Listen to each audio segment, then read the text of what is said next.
देखो, ऊपर वाले ने हम सबको हीरा बनाया है, लेकिन शर्त यह है कि जो घिसेगा वही चमकेगा। आज का संघर्ष ही कल की चमक है। इसलिए ध्यान भटके तो अपने लक्ष्य को याद करो, क्योंकि जो आज जी जान से पढ़ेगा वही कल इतिहास रचेगा। जब तुम्हारे कंधों पर घर की जिम्मेदारियों का भार है तो तुम्हारा कर्तव्य बनता है कि तुम अपने दायित्व का निर्वहन पूरे ईमानदारी के साथ समर्पित होकर करो।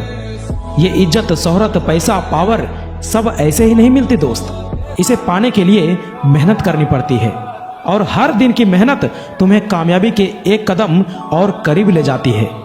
अब वक्त है उठने का, मेहनत करने का, और वो हासिल करने का जो तुम डिजर्व करते हो। अपना सारा वक्त लगा दो उस काम को करने में जो तुम्हारा वक्त बदल दे। अरे हर उस आवाज का हिसाब करना है जो कहते हैं कि तुम्हारे घर में कामयाब ही कौन है। जिस यात्रा का चुनाव हमने स्वयं किया हो उसके उतार चढ़ाव भी हमें ही स्वीकार करने होंगे। अपने मन को इतना काबू कर लीजिए कि 15 घंटे भी लगातार पढ़ना या काम करना हो तो मन आपको रोक ना पाए। और यह बात कभी मत भूलना कि तुम्हें तुम्हारे खानदान का सबसे पावरफुल इंसान बनना है। जब आपके पास अपने वंश में सर्वश्रेष्ठ बनने की क्षमता है तो इस क्षमता को दबाओ नहीं, इसका इस्तेमाल करो। आज जितना सह लोगे कल उतना पा भी लोगे। अपनी हार को जीत में बदलने के लिए 1% भी मौका मिले तो उसका फायदा उठाओ।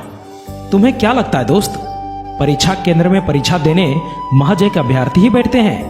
नहीं, उसके साथ बैठते हैं माँ बाप की उम्मीदें, अपनों की उम्मीदें, लोगों के ताने, विद्यार्थी के सपने और उसका एक तरफा प्रेम।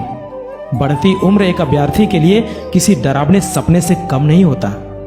ये साल बीत गया है एक सिलेक्शन के इंतजार में। इस साल बहुत कुछ सीखने को मिला मुझे। अच्छे बुरे हर तरह के लोगों से मुलाकात हुई। लोगों ने क्या कुछ नहीं कहा मुझे। किसी ने अच्छा कहा तो किसी ने बुरा कहा। किसी ने अच्छाई देखी तो किसी ने बुराई देखी। किसी ने फालतू समझा तो किसी ने कीमती समझा। किसी ने तारीफ की तो किसी ने ताने दी। किसी ने कदर की तो किसी ने बेकदर किया। क्या कुछ नहीं कहा लोगों ने मुझे, लेकिन मैंने किसी का जवाब नहीं दिया, क्योंकि मैं अपना जवाब सिर्फ अपनी कामयाबी से देना चाहता हूं। लक्ष्य ज्यादा दूर नहीं है दोस्त, बस रफ्तार थोड़ी तेज करनी है। आज खामोशी से पढ़कर कल अपनी सफलता की कहानी लिखनी है। ना मेहनत में कमी करूंगा, ना हालातों पर रोऊंगा। अरे देर से ही सही, लेकिन अपनी मंजिल को जरूर पाऊंगा।